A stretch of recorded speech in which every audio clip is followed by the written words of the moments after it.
A Bull in China, Investing Profitably in the World's Greatest Market.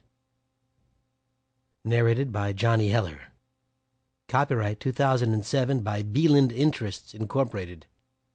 This unabridged audiobook is published by arrangement with Jim Rogers and the William Morris Agency, and was produced in the year 2007 by Tantor Media, Incorporated, which holds the copyright thereto. Introduction. Catching the China Ride. Why invest in China? After listening to this book, I hope that you and many others like you will be asking, why not?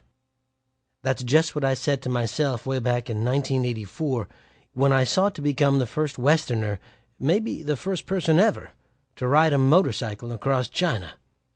At the time, I'd earned enough as a co-founder of Quantum, a global investment fund, to sit in a Manhattan townhouse and count my dividends.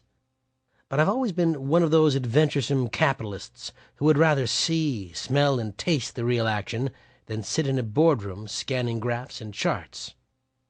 Swapping my three-piece suit for a helmet and leathers, my ultimate aim was to make it around the world on my bike, while seeing as many changing societies and economies as I could put on my odometer. Getting to the Great Wall on my own set of wheels and getting a read on one great big chunk of humanity seemed the perfect escape from the pressures of Wall Street. In the end, it took me more time and pit stops to get the many permits required by the Chinese than it took me to cross over 3,000 miles from coastal Shanghai to the Karakoram Highway into bordering Pakistan. I suspect that I probably obtained all those official papers because nobody had ever dared to ask to do something that weird. My long ride was hardly a stroll through a tea house. Roads turned to sand or got washed out by floods. The detour signs weren't the sort I knew how to follow. Rocks bent my wheels, but spare parts were scarce, and, at that time, so were decent Chinese restaurants, though the banquets were tasty when I found them.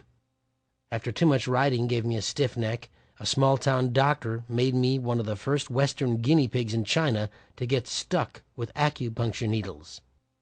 I was stopped by traffic cops more times than the Roadrunner, had to weave safely past a nation of first-generation drivers, and once ran out of gas right in front of a top-secret military base.